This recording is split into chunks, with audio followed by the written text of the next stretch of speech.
We are so glad that you are here for our ongoing edition of BS at LCR.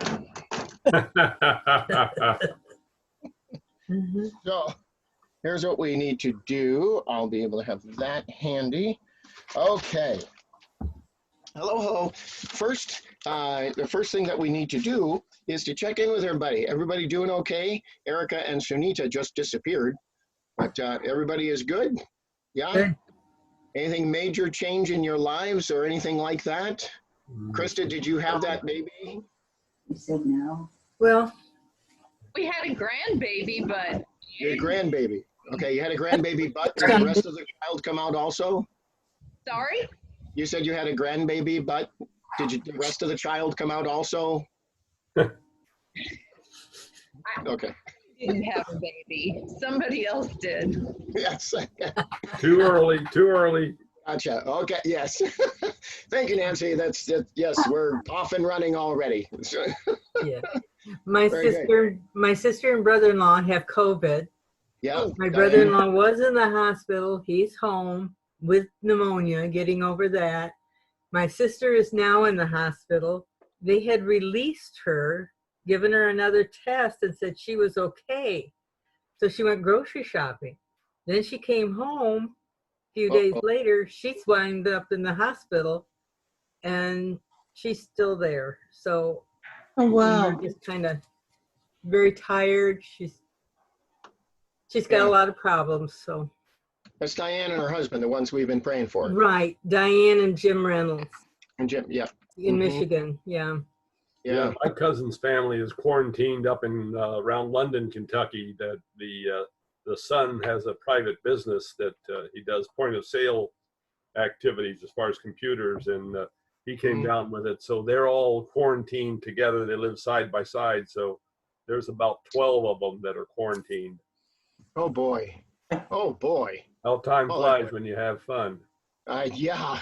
12 people in what size space? Well, there are two houses. They're built side by side. 3 houses. So they've got kind of a complex or a compound up there. It's probably a complex too, but a compound.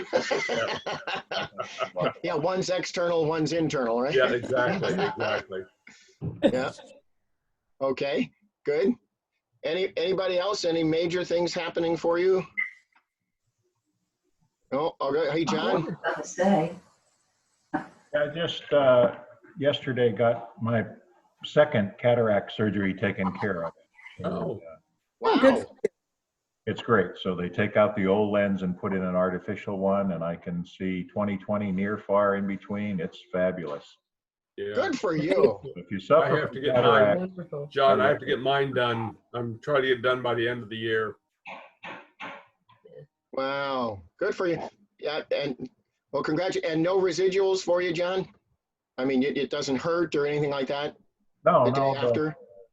No, the procedure's pretty easy, other than the idea that somebody's going into your eye while you're awake. Yeah.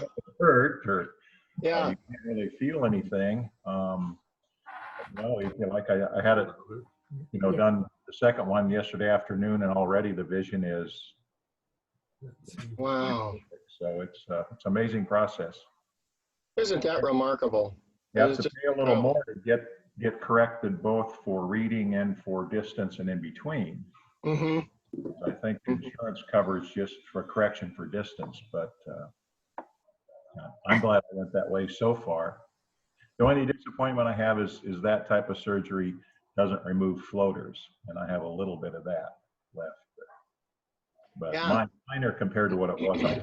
I couldn't even, they couldn't give me a strong enough correction to my glasses. Contacts didn't work at all. And they couldn't adjust with glasses, because the old thing, your lens dries up and gets like a clogged up piece of glass, basically. So. Mm-hmm. And we have a friend of ours that had to have it done on kind of an emergency basis. He got to the point he was 2,200, and they couldn't correct it without cataract surgery. Yeah. And I've had an interesting thing with cataracts also. As mine progress, it's it has changed the shape of my eye and my vision so much that I've gone from like -12 down to like a -4 now. Yeah. It's unbelievable kinds of change, and distortions and things are still there for me, but that's normal anyway in my head. So Yeah. Hey, John, where's your latest cat? Oh, they're here. They Oh, just, good. they just got breakfast, so. Oh, okay. Before They the want call nothing to do with you. We have 5 currently, and this must have been an active mother because there's a gray tabby, an orange tabby, a calico, a black one, and a black and white one. Wow. All from the same mother? Yeah. Wow. oh my Yeah, goodness. cats don't breed true at all. That's why they tried cloning them, and everybody was disappointed because the clones didn't look like the parents. Why clone them? Well- Just leave them alone and they multiply like rabbits. Yeah. Art, were you trying to say something over there? Yes, I was trying to say, I just wanted to say thank you, Pastor David. Keeping me in your prayers, I'm doing good. Good. And with your prayer, I'm sure I'll go breathe through.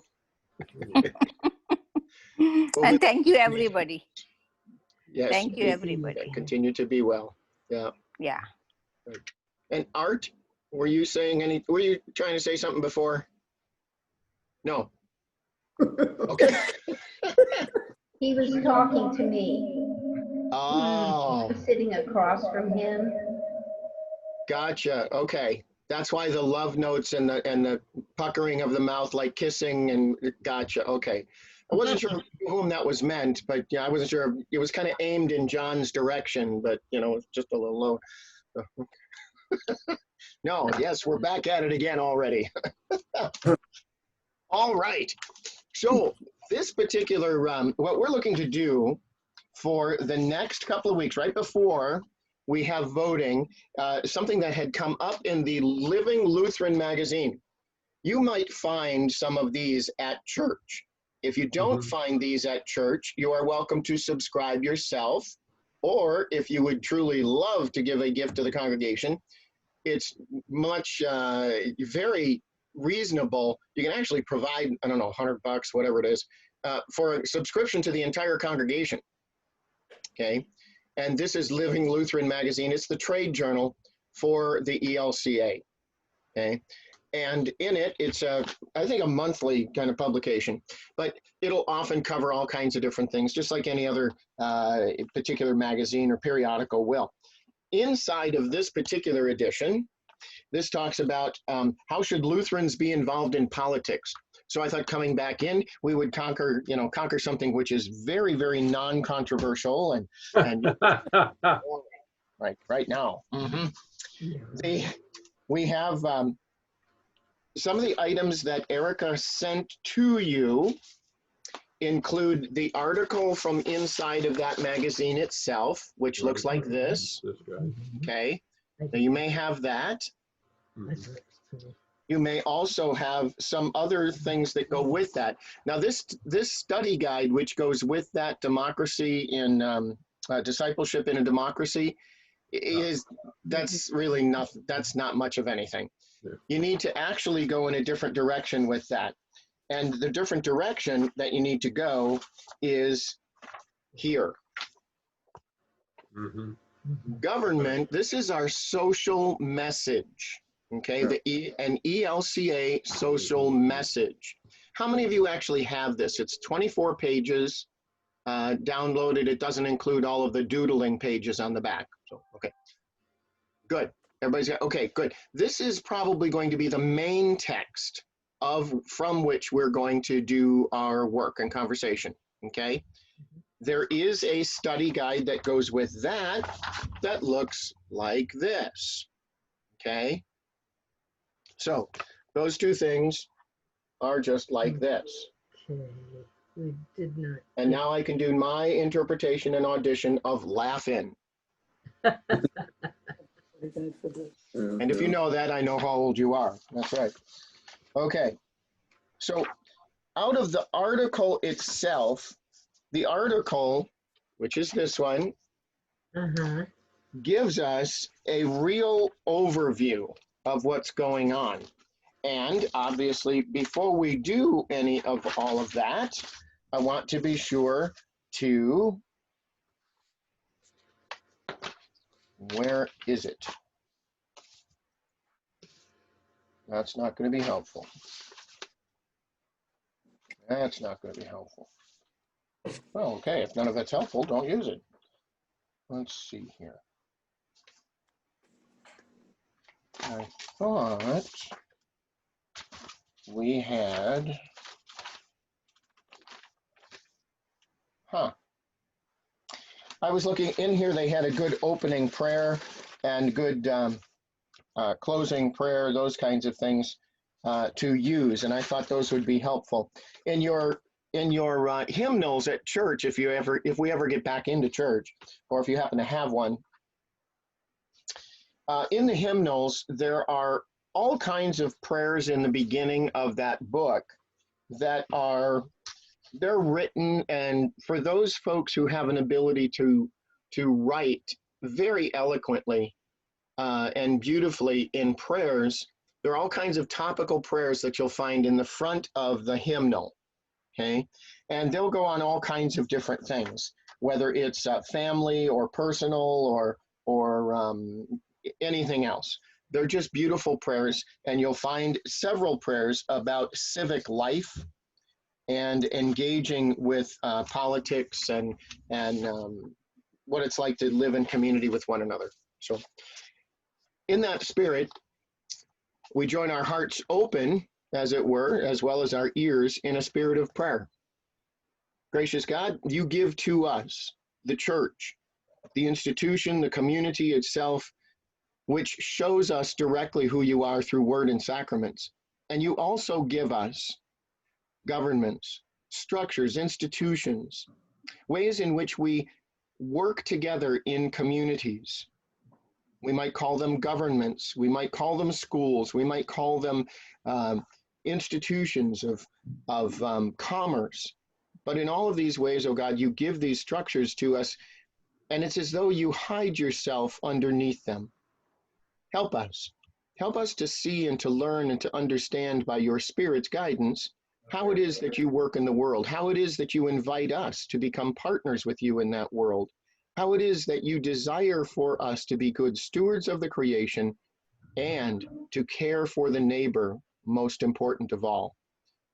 We thank you, God, that you have shown us how to do all of those things in who Jesus was. It's in his name that we gather. It's in his name that we thrive. And it's by your Holy Spirit's presence that we know who he is as our brother and most dear friend. It's with him that we pray even now. Amen. Amen. All right. Already in the opening prayer, you will have gotten some of the ideas of what's traditionally called the two kingdoms doctrine.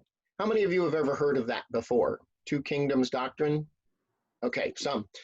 That's kind of jumping into the 6-foot part of the pool. It's not totally into the 12-foot part of the pool, but it's in the 6-foot. Because I just want to touch base on some of those types of things. How many of you have ever heard of or done a study in any church for how your faith relates directly to politics? No. Nobody. Yeah, frequently churches don't want to touch stuff like that, and for some obvious reasons. We're not going to shy away from that. We are going to be very aware. So there are some ground rules, guidelines I'm asking all of us to follow. Here they are. You have to tell your own story, which means please speak from the I perspective. Even if you're a couple there, Maureen and Jeff, please go ahead and speak from that I perspective and allow your spouse, allow your significant other, yeah, that's right, to speak from their perspective. As opposed to what I heard Jeff at the bar last week just describing to me exactly how Maureen sees the world. Oh dear. I'm and busted. how Maureen sees Jeff. So, Bingo. oh, it was glowing terms, let me tell you. And by the way, those plaid pants, Jeff, don't wear those anymore. She doesn't like those. No. I can't get back to the 70s again? Yes, with the white patent leather shoes, if Or you the don't white mind. belt and white shoes, right, there The you go. white belt and white shoes, that's right. Well, it's after Labor Day, so I put my white shoes. That's right. You can with it. So please do speak from that I perspective, claiming your own position, understandings. Try to refrain. Now, for most of us who have done these several times, this is going to be a repeat, but I encourage you when you're having conversations with your family or friends to also consider listening for these types of things and encouraging them to follow some of them. They're not mine particularly, but they're commonly used. Please refrain if you can, or avoid using you very much. It simply comes across in conversations as accusatory to a lot of people's ears. It may not be meant so, but it often can come that way. If you're using gestures, try to stay away from the staccato gestures. Instead, if you use rounded gestures, exactly, if you use more rounded gestures, and you'll even note in the intonation of your words, they take the edge off. And there's almost this curvature to the sound of your voice. All of these intangible things in how it come across in how we communicate, whether that can be friendly and inviting or not. Especially on Zoom, of course, we need to watch how we communicate, because sometimes we're going to be saying, oh, yes, absolutely, but our heads are going to be going like this. Oh, yeah, that was absolutely true. What? Just to be aware of the communication styles that you have are most important. You are encouraged strongly to ask for clarification, to ask if someone holds a particular point of view that is different from yours or in opposition to yours. Ask for clarification and be careful about how you ask for clarification. It's probably not helpful to ask for clarification by saying, oh, come on, Nancy, why would you hold such a stupid view? That's probably, yeah, see? And then Nancy melts, and it is just not good to have a pile of Jell-O on the floor, and, it makes it really difficult for Art to clean up the kitchen. So, especially when it's in the chair and it just gets all over. Instead, look for ways in which to draw one another out with good questions, but those kinds of questions which actually demonstrate the kind of caring that we all have for one another. Barb, I see you down in the corner there.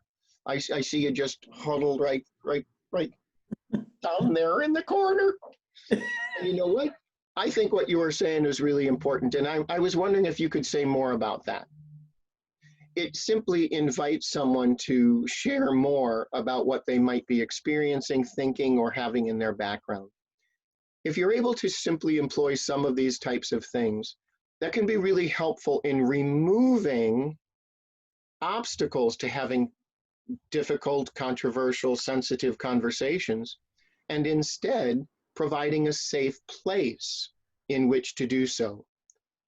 I've always thought that churches and our faith communities need to be safe places where we can bring differences of opinion and differences in understandings to a common table, where by God's Spirit, each of us might be affirmed, enlightened, changed, experienced in different ways.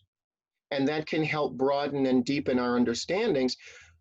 And it can really help to strengthen a particular viewpoint that we might have.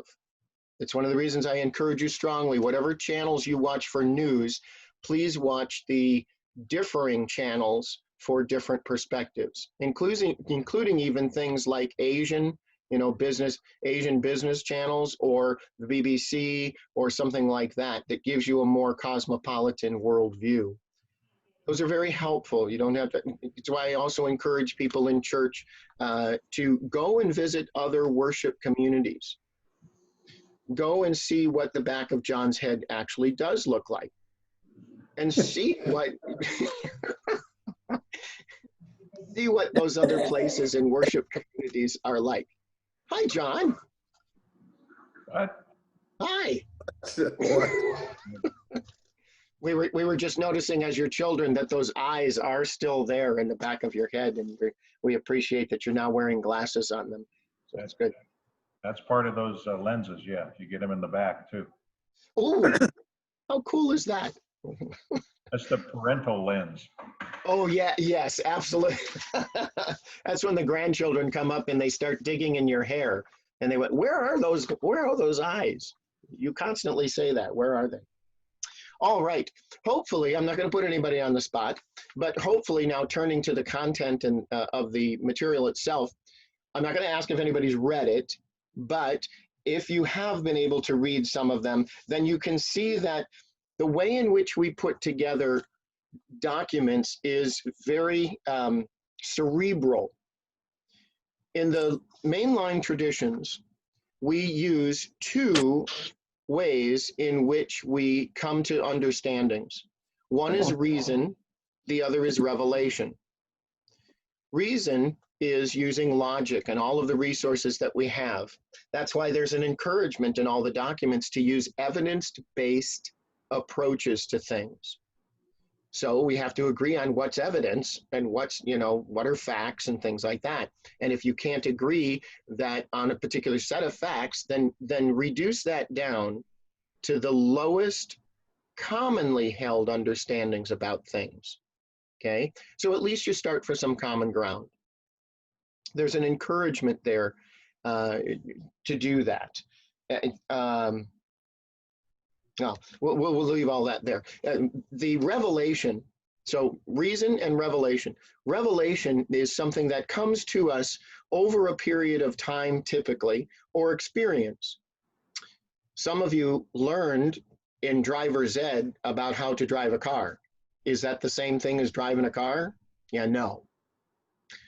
Describing a kiss in scientific terms and biology terms is not the same as experiencing a kiss, especially your first kiss or a passionate kiss or something like that. It's very different. Becoming a parent looks really good on paper. Oh, the dreams.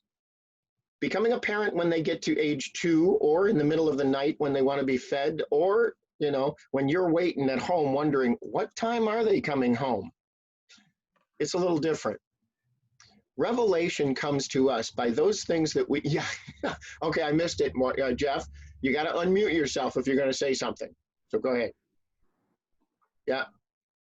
Or Maureen can interpret with her hands. Right. You're bringing back a lot of memories like, oh my God, my God. Yes. Which is the original parenting prayer. Oh God. Oh God. Yeah. Yep.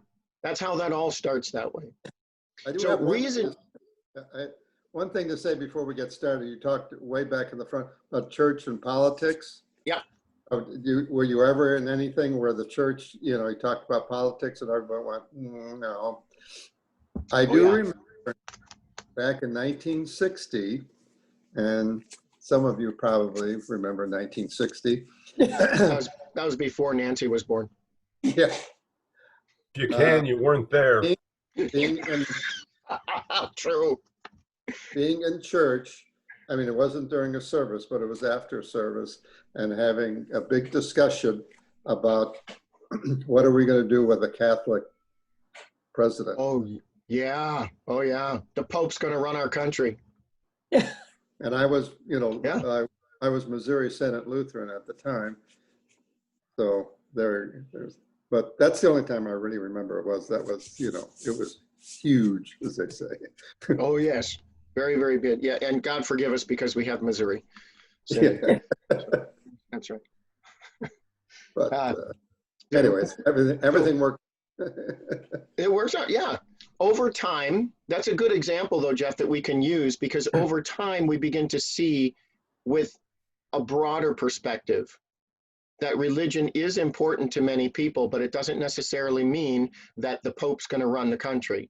It doesn't necessarily mean that, whomever, some evangelical preacher and the Christian right is going to run the country. It doesn't necessarily mean that, but we are a church body like almost all church bodies, which is going to encourage, when you go to consider your political perspective, we want to encourage all of you to look at that from biblical values, which people of faith say they uphold and choose. And that's important. It's important because then it gets us to a substantive conversation about where is the balance where we see those values being expressed.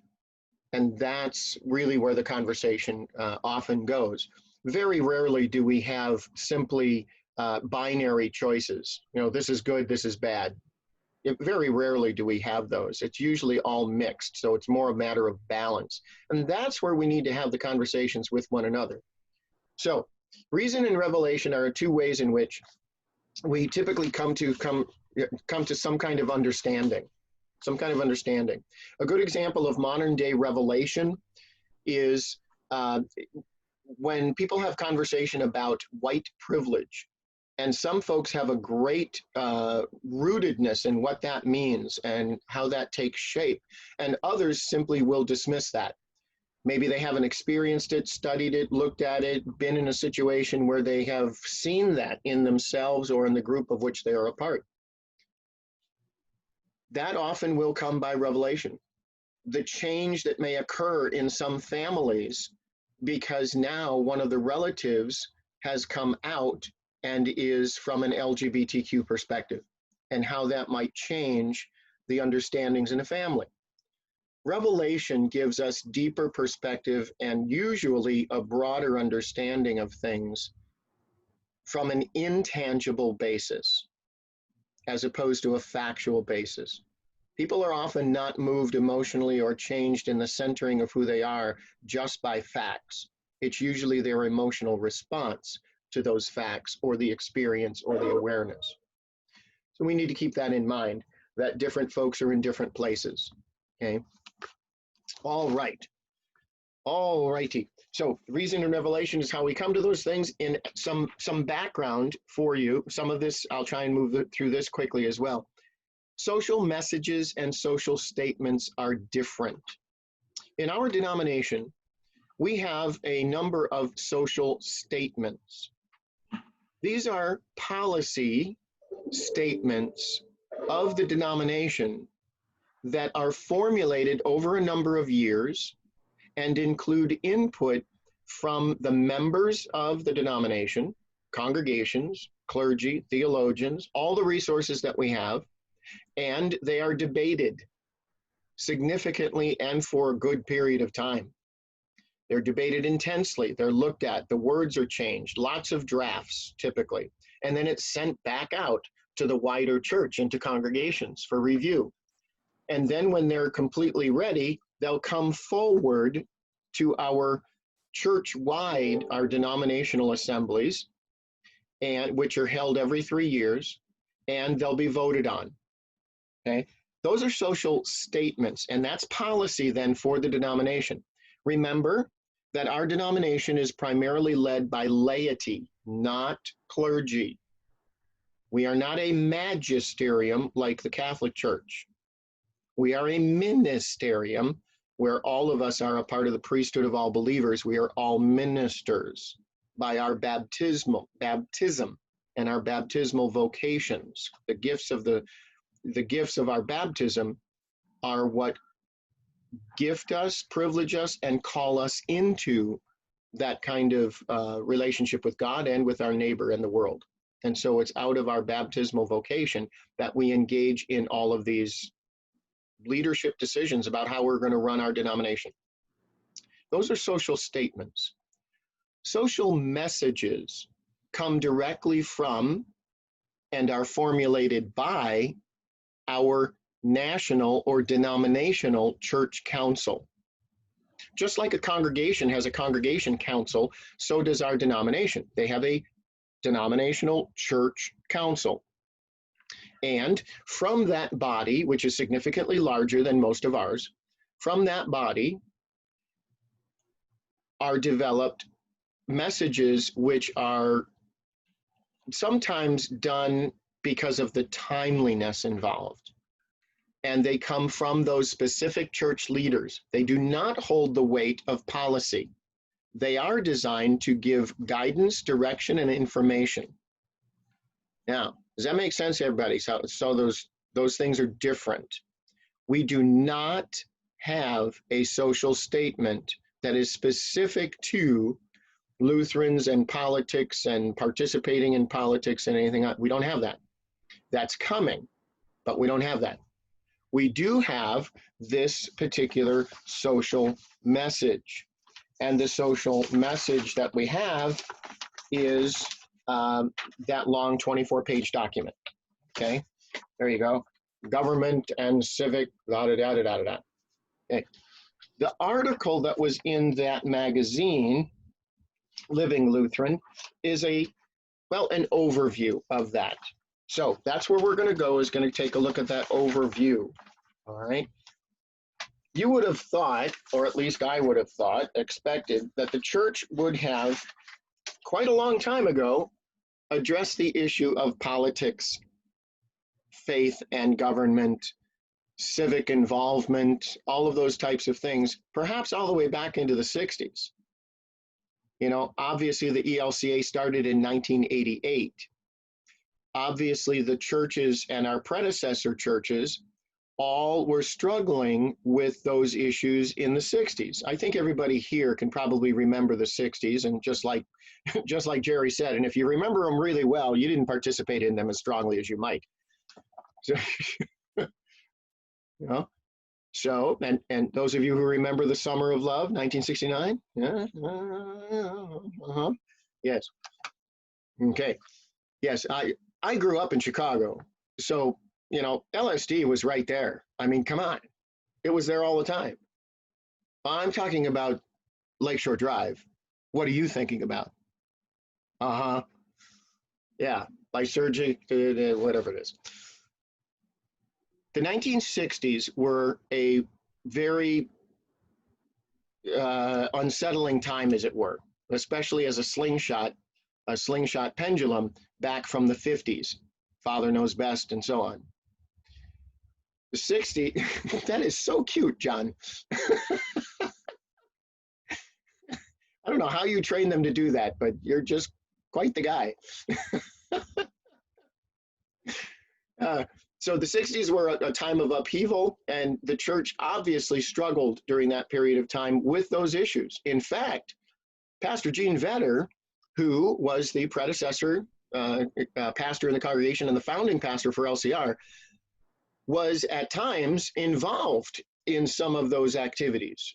And he paid a price for some of that, as do all of those pastors who are typically on, like in any industry, on the front lines of something which might be progressive or changing. He was on those front lines for some of that. I don't know how many marches he may have participated in, that kind of thing, but I know that he was active in that way. That continues as a significant part of our faith, our denomination, and to some degree, this church. We are the only congregation in our area that I'm aware of that it has and lives out as progressive a theology as we do at LCR. Most of the other congregations in our area are much more conservative, and unabashedly so, and so are we, unabashedly open and expressing a grace-oriented theology in our community life. So it is different. It's quite different. The review of what this means. Now that we've got it, you'll notice that this particular statement to which this refers was just passed June of 2020. So this is the equivalent of being hot off the press, okay? At least in terms of how the church moves, because the church moves slightly slower than frozen molasses. Not saying it's, you know, slow, takes its time. All right. If you have read this kind of thing here, then you will have noticed that in the beginning, there are some statements. Pastor, I was really upset by your Sunday sermon. You're meddling in politics. You have no business doing that. I've heard every single one of these things and plenty more. In fact, not long ago, within the past 2 to 3 weeks, we'll just call it that, we had somebody at the church front door, and a member, longstanding member of the congregation, had said, "This is crazy. We need to stop all of this stuff. When are we going to get back into church? This is just like the Nazis." And what this person was referring to, of course, was the masks and regulations and things like that. Okay, everybody is entitled to their particular point of view. They are. And yes, it's a part of my job, and I like that, just to hear those perspectives. I don't have to agree with them, but I do need to acknowledge that we are all at different points along the way. Okay, and this particular individual was expressing their anxiety and desire that very soon the church would open, and they really didn't personally like how some of these mandates or restrictions were coming across. Well, that's a matter of politics. How do we address the needs of the community and of the neighbor? How do we address the needs of the community and of the neighbor? If that's politics, then most definitely our faith should have some role to play in how that gets lived out. Because we are all about tending to, be sensitive to, considerate of our neighbor. And who is not our neighbor? So, in the first few things, there's really raising the issue of whether or not the church should be involved in those things. And where is that line crossed? I do my best to try and present things in nonpartisan, but most definitely faith value driven perspectives. I do not believe it is my role as a pastor of the congregation, and you might get other pastors who see this differently. I do not believe it is my role when I'm the pastor of the whole congregation to speak to a particular segment of the congregation only all the time. Occasionally I will, but I'll usually try and identify that. But I'm not called to be the pastor of one particular group, small group. I'm called to be the pastor of the whole congregation. And so we need to keep that in mind, that we are a community of diverse viewpoints as well. Often that's how churches split. That's how they split. The focus of this particular article, obviously then, is that we experience in the church today differing views about the proper relationship between church and state, faith and politics. And this seeks to look at that. The article goes on to talk about the social statements as opposed to social messages. Purpose of a social statement: provide guidance. That's the bottom of page 18. Provide guidance about how and why, in service to the gospel, we Lutherans approach our civic responsibilities. Okay, yep, that's why we're here. Next column: new social messages offer guidance. Yep, hooray that they do. Okay, we get input from across the church. Across the church, which means you can be involved in this process. If you're wanting to be involved in any of these types of processes, always know that you can go to elca.org and you can look at what's happening for social messages or social statements, actually, how to provide input, finding out where the church as a denomination is at, and bringing that information back to home, back to LCR, back to my desk or conversations with and Erica in the office, and we'll see where we might be able to fit some of that together and how and why. We are in a situation, bottom of that same page 18, where there is a massively high level of distrust. So, did you happen to notice the statement where it talked about going from 77% that people trusted in the government in 1960, 64, at 77%. And now, did you see what it's down to in 2019? 17%. There's a massive distrust. How would you feel if one of your children or your significant other decided that they were going to run for public office and now join those ranks of politicians? Okay, yeah, oh yeah. Now, that is something that after I retire, that is something that I may be interested in doing. It's another way in which to serve the community from a different perspective and to participate in that way for the common good. And I don't know about you, but I would feel completely and totally unburdened from needing to make sure that I tend to the needs of the whole spectrum. And rather instead, yes, choose that perspective which most resonates and work towards something there. I encourage you strongly to do that, as all of our faith history says the same thing, to an encouragement to you to do that, okay? If you move over to page 19, some current burning issues, obviously. We've got some current burning issues. They burn holes into your eyes if you're watching the TV and the news at times, okay? Some of the ways in which we have seen adults act are things that our parents told us, don't do that. You know, don't behave that way. Don't talk about people that way, or don't mimic or mock people that way, or at least have the respect enough to listen to another that has a different perspective. It is our desire in church to always live out those kinds of values, not because we have to, but because we choose to. And otherwise, Sunita will slap our left wrist. No, okay. No. Just wanting to make sure they're still there, Sunita. Okay. If you move over to the bottom of page 19, that second column there, it says, some believe that Christians' primary responsibility is to citizens and legal residents of their own nation. Others are convinced that the governments and social agencies should serve people regardless of their legal status. I think that sums up a lot of folks when they approach all of these immigration issues. There's a dividing line there. Do we simply dismiss it that they're not good Christians if they believe one way or another? Or that they're radical leftist Christians believing in communism or something like that if they believe differently? Name calling frequently doesn't do a whole lot of good, even though there are some real experts at it these days. Didn't do us a whole lot of good when we were kids, doesn't do us a whole lot better when we're adults. In fact, it can often get in the way. Oh yeah, this last part on that page too. Although ELCA leaders on the issue have emphasized that the sanctuary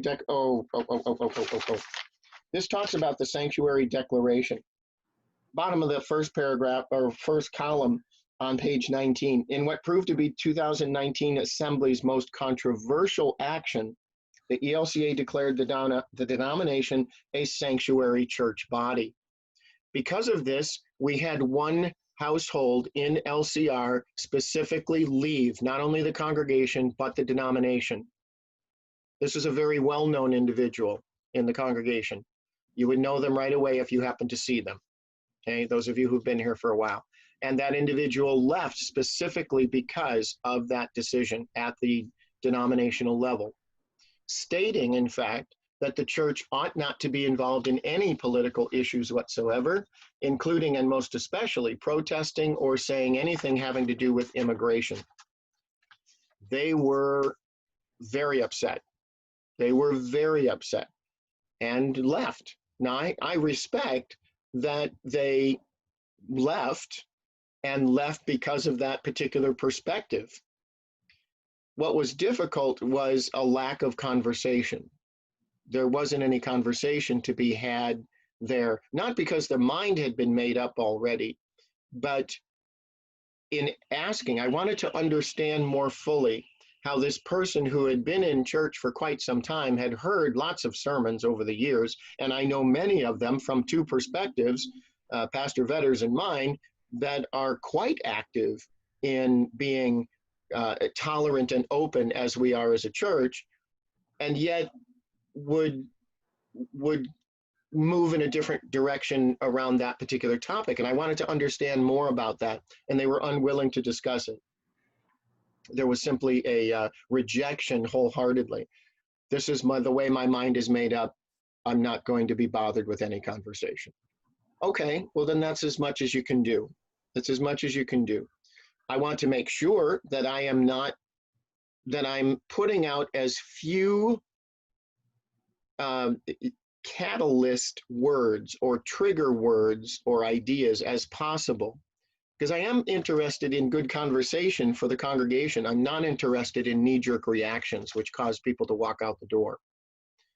So we have to ask questions. What does that mean to be a sanctuary denomination? So on the bottom of 2019, it says, although ELCA leaders on the issue have emphasized that the Sanctuary Declaration does not call for law breaking, some members are willing to risk arrest or even imprisonment as they shelter migrants. First question that really comes up out of some of this stuff is, does the care that we express to people and individuals as followers of Jesus,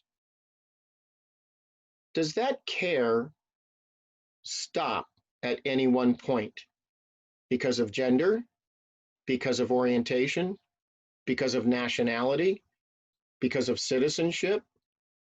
Upon what is that care based? Now unmute your mics and go ahead and have at that one.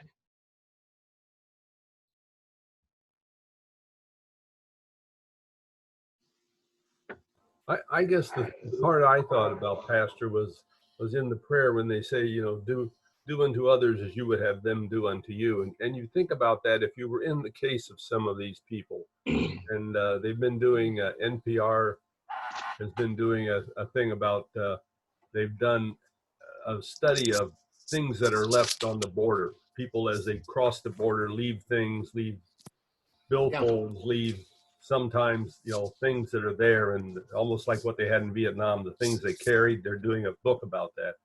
And you think about that all of us leave things, and it's very difficult to say, where does it end? Because there's, you know, certainly from Jesus Christ's standpoint, there wasn't any end to it. He didn't care if you were a Samaritan or if you were a tax gatherer and whatever. It didn't matter. Even if you were a persecutor of Christians, it didn't matter. So why would we think we have the ability to draw a line because of something that's on the border between two imaginary countries? I mean, I don't understand it, especially when, unless we're all American Indians, I don't think we are. We're all immigrants, and we're immigrants, and we took things away from the people that were indigenous. So you have, you know, I don't know how you can draw the line, but we sure seem to want to. Frequently, we often do. Okay. Yeah. So there's a real sense of regardless of who you are, what would the care be based upon, Jerry? The care that we express is based upon what? Why do we do it? It's your Christian duty. Why wouldn't you, if you see someone in need, why wouldn't you help them? How can you draw the line and say, no, I'll help you, but I won't help this other person here because they may look slightly different? I don't understand how you draw the lines. If I can respond, just so to respond in a way to invite others to think about and then to jump into, Jesus, as he demonstrated with the feeding of the 5,000, had a remarkable ability to overcome limitations. Sometimes he did, sometimes he didn't. His ability to heal did express at times limitations. He was not able to influence folks at times. Rich young ruler who walks away empty-handed. He was not able to do certain things, and yet at other times he was. So we are people who are limited. We deal with limited means and limited resources.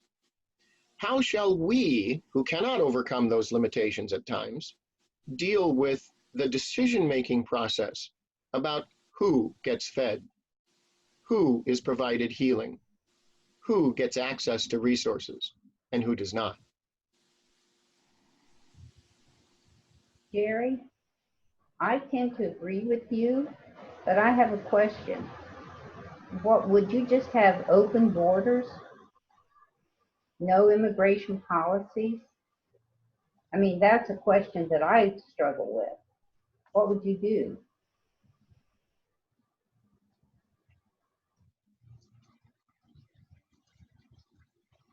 I guess what I've always been concerned with is that you need to have a path to get to lead people into where they can be contributors to the total good, the good of the nation. And I reflect back on what happened in the there's a book called Guardians of the Gate, where they talked about the exclusion of the Eastern Europeans, the exclusions of people that we include now and think of it as part of the body politic, and yet we excluded them in the 1920s and 30s when we had the fascism growth. They never fulfilled any of the quotas for people of Jewish origins, even though there were slots available. The government chose not to offer that sanctuary to people. And you have to look at what we've done and say, how in the space of history can we stand in front of that and tell ourselves we were a Christian nation? It just, I don't know how you do it. I can't do it. I'm sure other people are very competent at it, but I've not been able to. The question is a very fair one, I think, that Nancy raises, and clearly is one that we have to address. If we take an approach, as Jesus did, that it is the need that drives the response. I really appreciate the LBW when it had the prayers of the people come up. It would say, we join our hearts together and we lift our prayers according to the need of the people. And if people have need, then we would justly, fairly give to all as they have needs. At the same time, of course, how shall we do that? Which is, I think, the question that you're raising as well, Nancy. How do we effectively do that when we are living in a limited period of time? It does go back and it beckons the question, well then, is there something wrong with the foundational approach of how we structure our society? This would be the equivalent of where, who's the guy from Vermont? Sanders? Bernie Sanders, how quickly we forget. Bernie Sanders and his qualitatively different approach to healthcare. Is it a right or is it a privilege? Should it be made accessible by still paying some minimum amount and there might be subsidies or anything else to support that? Or should that be something which, just like so many of the other rights that we have in this country, is guaranteed? That's a qualitative issue which shifts the entire foundation. And some people are in different camps about that kind of thing. Again, how do we make those decisions? Let's take another step actually into this article. And as we do so, I want to remind us, or bring to our mind again, the fact that our approach, classic mainline theological approach to these topics, and especially for Lutherans who led the Reformation, recognizes the ambiguity of life. It recognizes the reality of sin, evil, and brokenness. It recognizes and acknowledges that we live as limited people. There's only a finite amount of mom to go around. That kind of thing. And so Lutherans, even more so than perhaps other denominations, and especially mainline classic theology compared to conservative theology, will recognize the reality of living in the ambiguity, in the constant tension. It's a tension which every parent knows. The child's 2 years old. I'm going to give you as much independence as you can handle, but boy, I'm going to pull you right back if you go over to that stove again. It's the teenager. Here's $20. Yeah, but I need $50. What do you need $50 for? Here's $20. It's enough to fill the car. It's enough to get you some, a snack or something like that. Go to the movie if you want, but I'm not giving you $50. Where do we draw those lines? How do we draw those lines? Is it only and through power? How do you do those? Lutherans recognize the ambiguity, the didactic tension in which we all live. the reality of how far short we fall, but the vision, the constant vision of what might be, of what could be, of what God desires, what we pray for every week in the Lord's Prayer. Thy will be done on earth as it is in heaven. What we don't say, of course, is in the midst of all of our screwed upness, oh God, can you bring some kind of sense and vision and hope of perfection in the middle of my imperfect life? Because that's what's really going on. So we as a denomination don't talk about morality and cleaning up your act and getting yourself pure and clean and holy and set apart and don't engage with those bad people. We don't talk that way because we are at times those people. We are a mix of all of that. So when we approach things like this, we're not trying to come up with the right, wrong, better morality answer or less morality answer. It might be that we persist with a state of slavery for a while, but not 100 years, only 2 more years, so we can make a structural shift in a better way. There is value in the conservative voice that says slow down and stop doing this as rapidly because it really completely throws things in an uproar. There is also value in a more progressive voice, which says this has got to change. The challenge, of course, is where do you find the balance and how can you accomplish those things? If any of you saw the movie On the Basis of Sex, Ruth Bader Ginsburg's story, that movie is very, very powerful and makes the point very, very clear. That one particular point of view may say, this is radical social change. And the reality may be that that's been well over 100 years of efforts to do certain pieces. Is that radical social change over 100 years? The different perspectives that are there might really speak to us. Women, those of you who experienced the 1950s and grew up understanding that really your options were nurse, teacher, homemaker, wife. You go to college to find somebody who's a well-educated, money-producing male, and that's to whom you attach your life. Is that the role of women, or has that changed? You know, women today have the opportunity by law. That doesn't mean it's necessarily true for everyone. On page 20, I think it's page 20, I don't know, it's the section of that short article that talks about between the Bible and the Bill of Rights. In that second column, here's the way in which we see God working in both of those two kingdoms doctrine.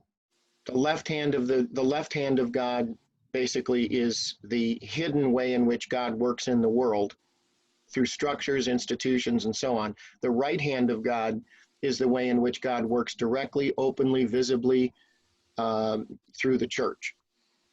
Okay?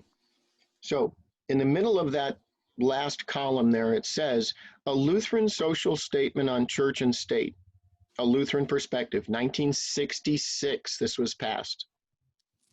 Okay? Many Lutherans view the relationship between church and government as one of institutional separation and functional interaction. Now, right off the bat, you got to have almost a college degree in order to decipher what the heck is being said here. That's why often Lutherans, Presbyterians have often been called, and Episcopalians have often been called the frozen chosen. Very clinical, very cerebral, that kind of thing. Well, what does that mean in reality? It's guardrail theology. According to our laws, it says that guardrails are to be installed in any kind of a road which may have a dangerous dynamic to it, whether that's because of speed or a drop-off or something like that. You put up a guardrail. That, we believe, from a faith perspective and a Lutheran two kingdoms perspective, is how God is working behind, underneath, and in a hidden way in the governmental laws, structures, policies of our nation to protect us even when we don't deserve to be protected. You take a few drinks and then you drive on on Mulholland Drive out in California, and you have all those hairpin turns, and you have one too many drinks. Well, maybe you deserve to drive off a cliff. But the guardrail that's placed there says even when we make stupid decisions, we receive grace, and we don't get what we deserve. And we believe, in looking at the world, that's an example of God hidden, Deus absconditus. Deus absconditus, the absconded, hidden God, working behind the scenes, okay, to put guardrails in place. Without the Latin stuff, a guardrail is God's finger holding you when you make a mistake. Okay, that I can understand. Institutional separation and functional interaction, holy cow, you're going to have to unpack that one, right? How that happens shows itself in everyday life. Judges with mercy. You know, finding somebody guilty of a crime does not mean you're in a sentencing hearing. A sentencing hearing, now you can bring in additional information. You can talk about some of the extenuating circumstances that might be present. You can talk about those types of things, but you can't when you're in the actual trial itself. Judges with mercy is another way in which we balance off that which is just with what might be fair. And that's God working. All right. You got any question about that? Okay. Then that next page, because that will get us to the end of this particular article, holding accountable those who govern. It is an absolute, positive, clear responsibility that we hold those who are in leadership accountable, not just because we pay our taxes and we want our fair share worth and see that done properly, but because it's about how best we care for one another. How do we care for our neighbor? How do we care for society, and especially those who are on the margins? How are we doing that? A key aspect of functional interaction occurs through the ELCA's advocacy efforts, whereby the church encourages government officials to enact policies that promote just treatment of all people. We don't have quote unquote lobbyists, we have advocates. We have an advocacy office. It's easier for people to understand lobbyists because they think that, there's just somebody pushing a point of view in Washington. And so I'll frequently use that kind of language, but it's inaccurate language. It's not precise.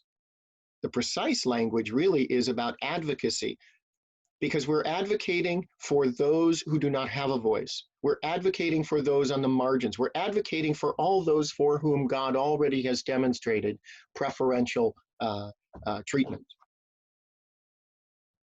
That's what we're doing. If people who are more cynical want to say that we are lobbying for the church's perspective, okay, but how does that actually serve the church? Except the satisfaction that we get in serving others. Okay, there's something to be said about that, a need to be needed, if you will. But that's where we want to hold our leaders and systems and structures, hold them accountable for how well we are doing that. Later on, there's also some conversation about how do you do that? How can you judge that? And that's in the other document. The last section of this article is navigating two realms of discipleship. And I've already described that, the two kingdoms doctrine, if you will. It's the traditional form of how you would talk about that, the two hands of God working in the world. What do you think about that doctrine? Does that make sense? Do you think that that's a good way to understand God's involvement with the world? The right hand being through the church, direct, open, clear, resonant about grace. The left hand being God hidden behind the structures, institutions, ways in which we bring governance to ourselves. What do you think about that?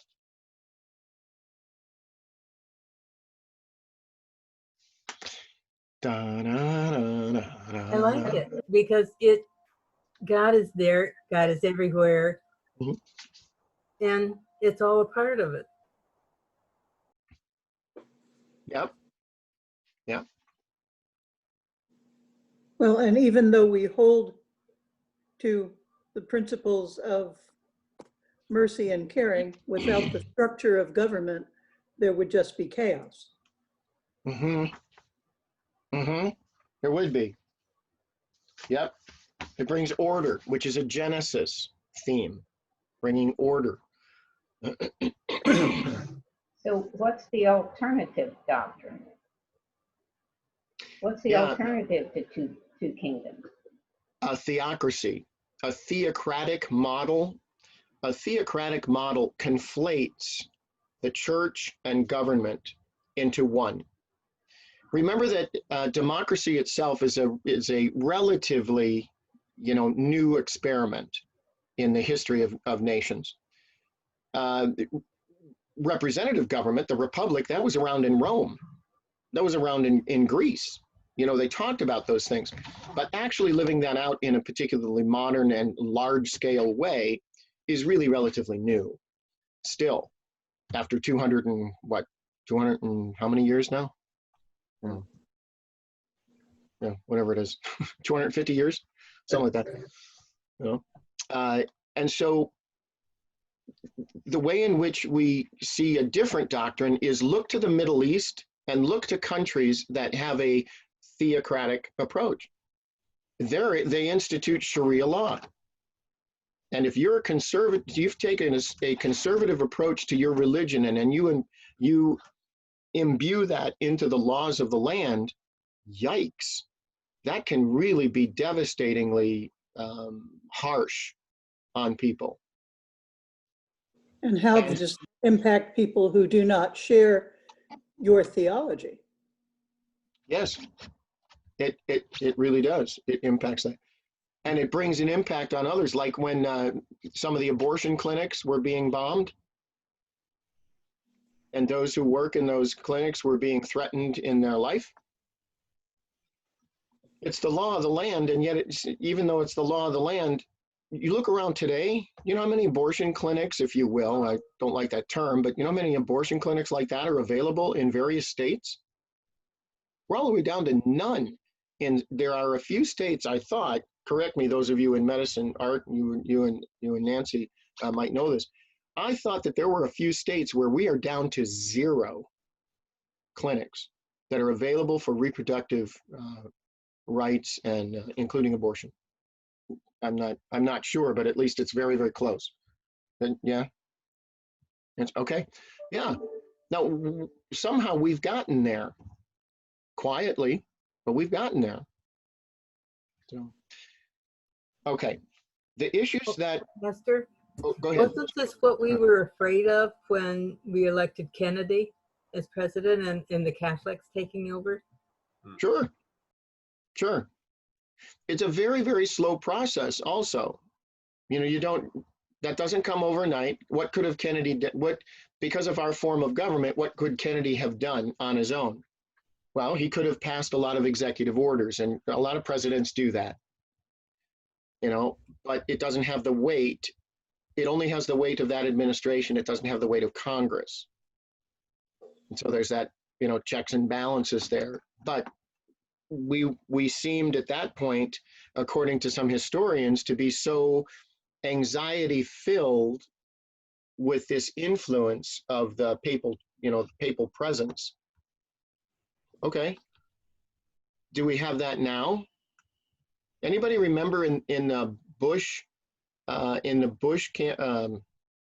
election, the conversation about the religious right coming up?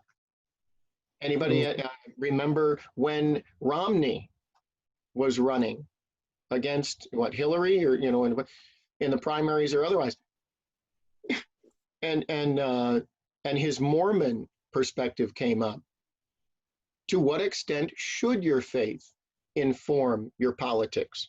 What do you think about that? To what extent should your faith inform your politics? This institutional separation but functional interaction.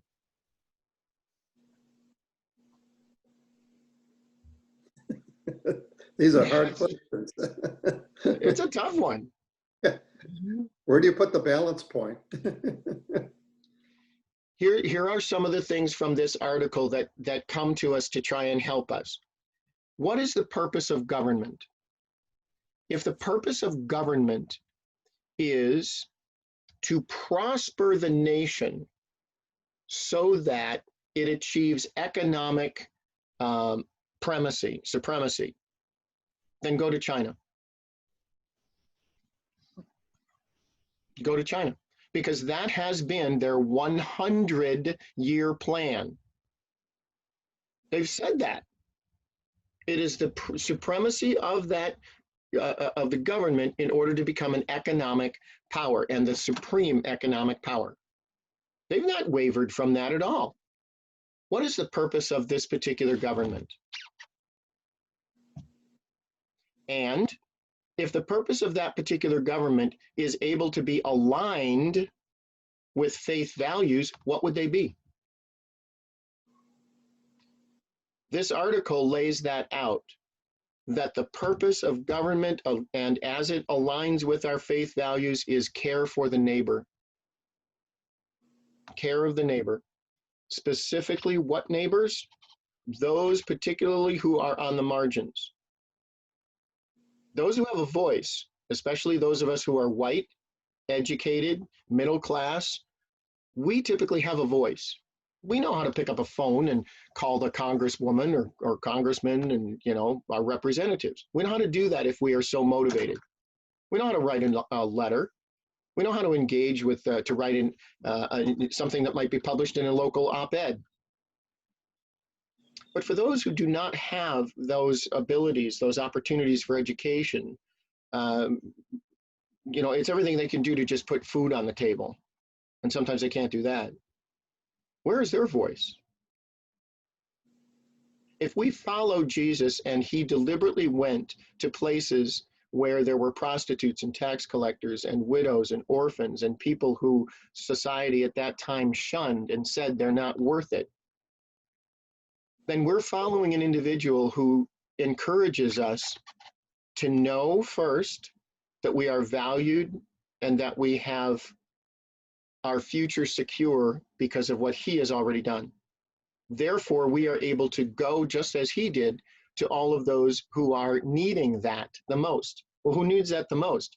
Is it people who live behind gated communities? They know lots of blessings. It doesn't mean that they're atheists, but they already know lots of blessings.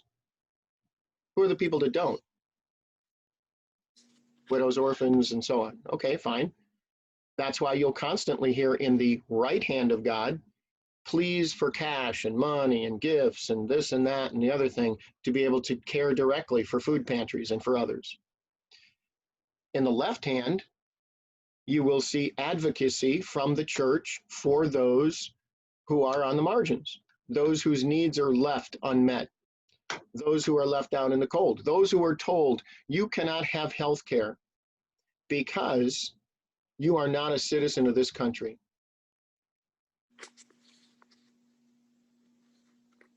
If care of the neighbor is the criterion that's used, does that make sense to you? Where your faith can engage with your politics?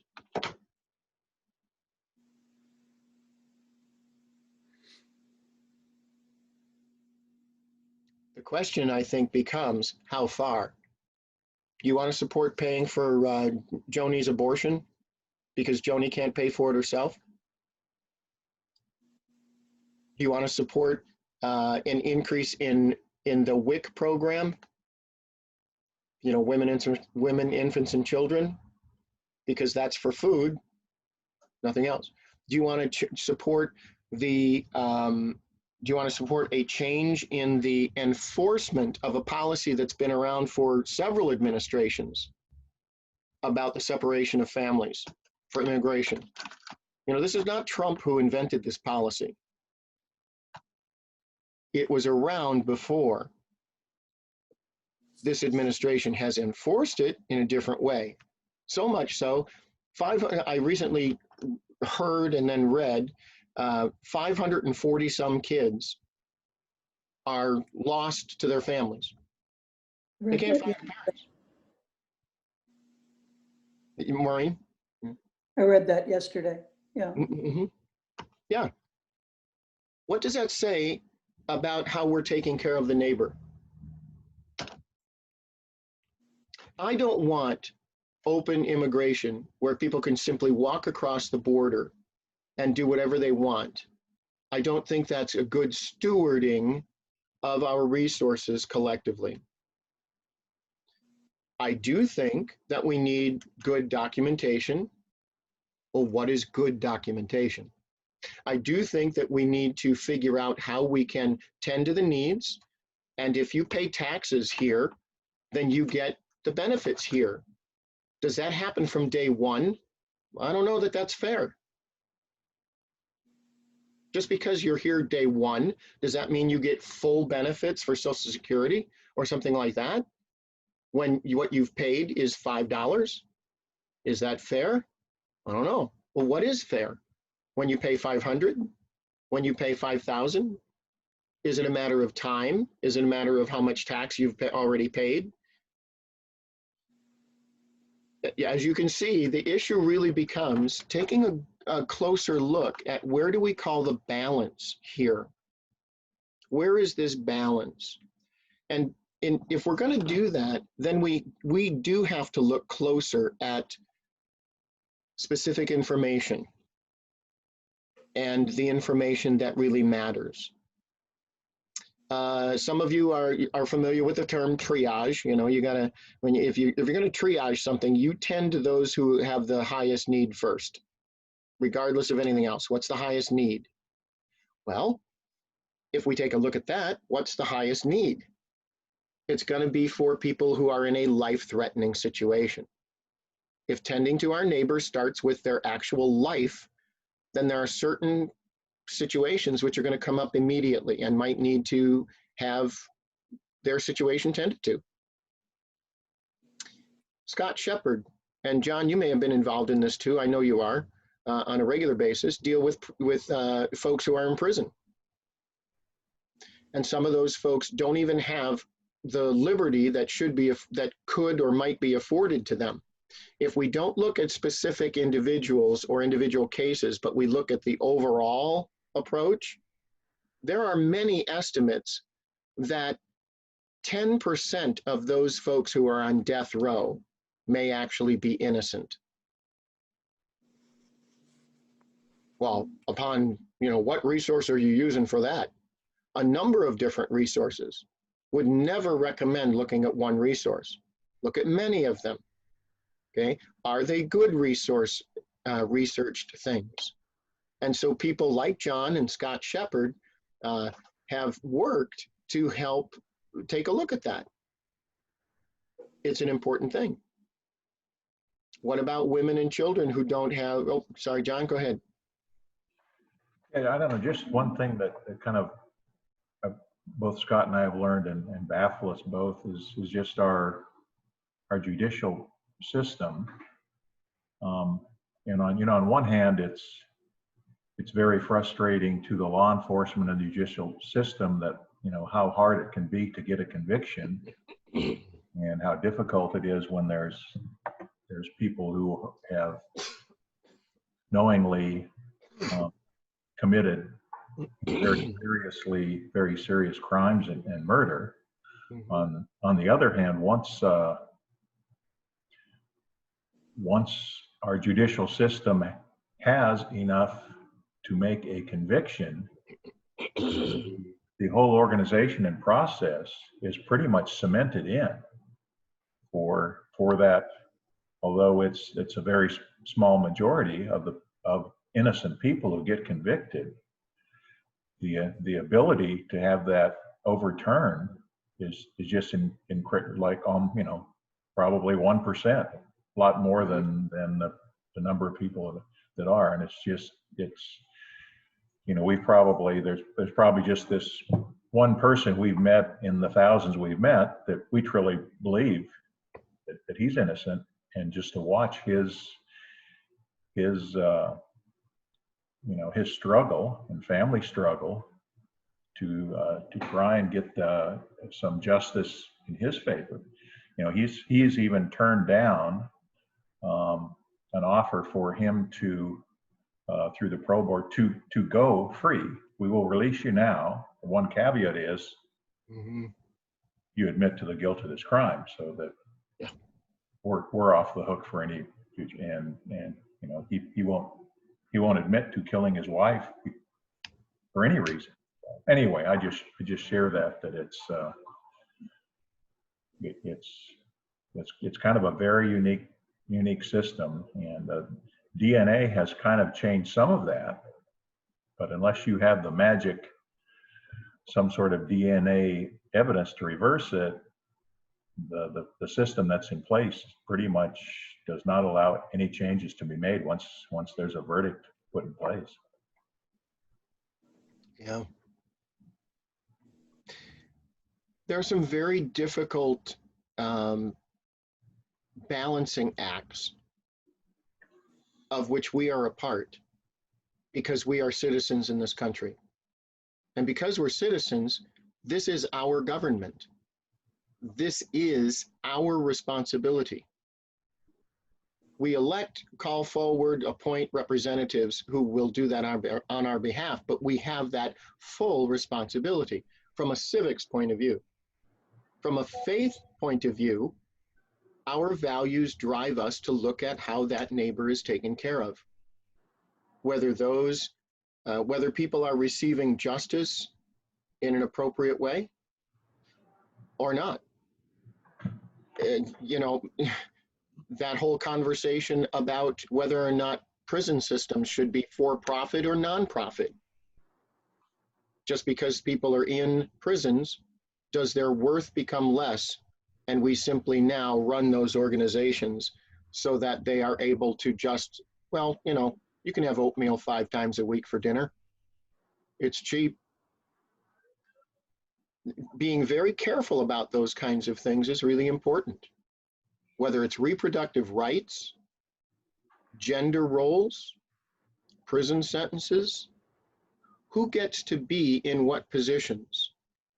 Do we continue to want to have women only serve as nurses, teachers, you know, and homemakers? Of course not. What about men? Have you seen the predominance in the shift in commercials of men who are now portrayed as caretakers? Of men and women and men and men and women who are shown in family situations, mixed racial situations. Society itself has already changed. Again, forgive me for the reference to on the basis of sex movie, but without the Supreme Court's permission, society and culture has already changed. Will our laws, our politics, our governmental structures catch up with what God's Spirit seems to already be doing amongst the culture and the society of people? And those are some very serious questions. They're not easily answered, and the default positions that we have on those is going to show whether or not we are able to have conversation, or are we just rigid? My mind's made up, don't confuse me with conversation. We are all intelligent folks. We've been given lots of those privileges and benefits. How do we use them? From our faith perspective, it's all about care of neighbor. Laying our authority, our resources, our privilege down in service to one another, because we already have been served by a God who confirms and promises our future as secure in this life and beyond, forever.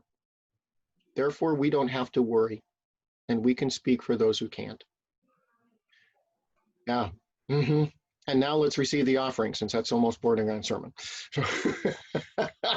You get the idea.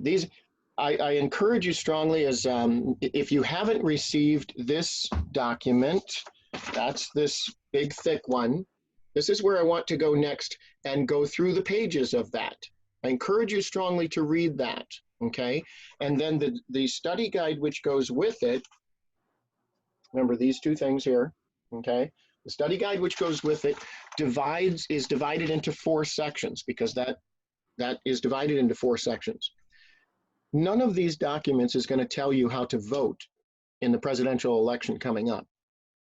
but hopefully it will help you understand more of the institutional separation and functional interaction between your faith and politics.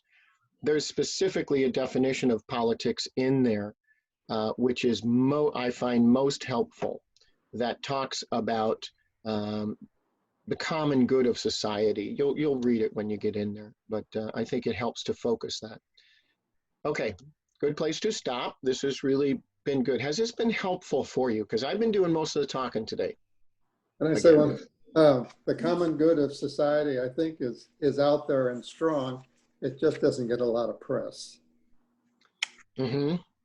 Mm-hmm. You know, it's, and we're a society where, a society of sound bites. I think we've got to that. Very true. And, a lot of stuff we see, it's the old dog bites man is not a news story, but a man bites a dog, that's a news story.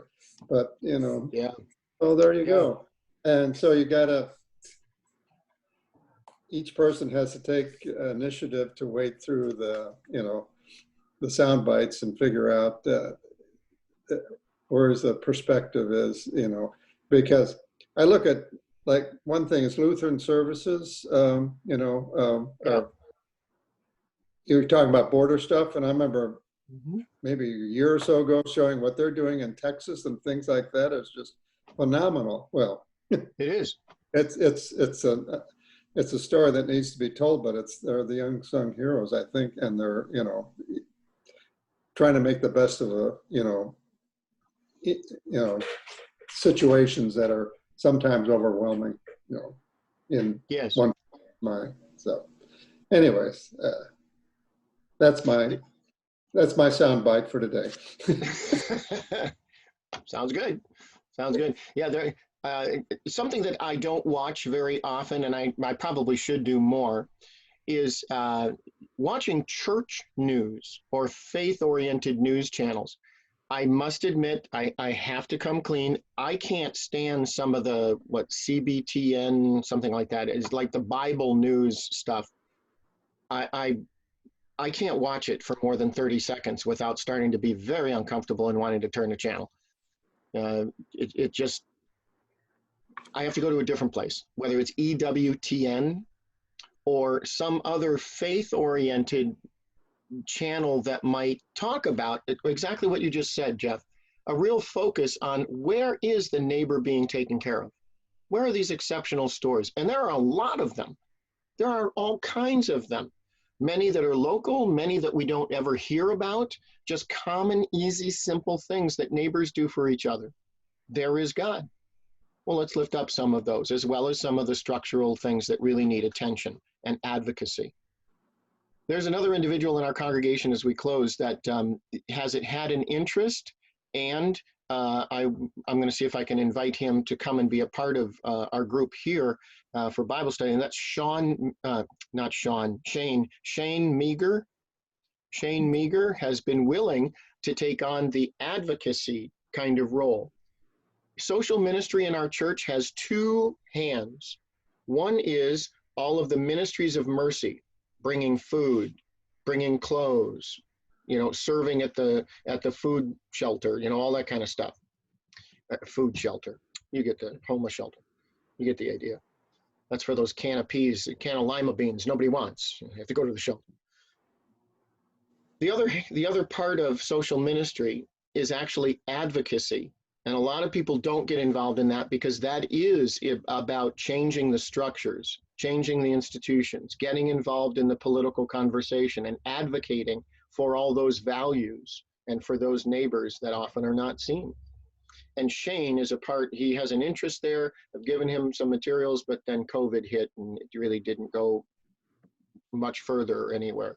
So anyway, I'll see if I can get him involved. All right. It's been wonderful to see all of you. Share my garage with you. I'm eager to get out of here. It's way too hot. So may God bless our conversations, our thoughts, and the way in which we participate, especially in this political season, in what God might be able to do through the Holy Spirit moving amongst us. Amen. Amen. We love you all. Take care of yourselves. Thank you, Invite some Pastor. other folks in. We'll see you next week or this weekend. Okay. Bye. Bye. Bye.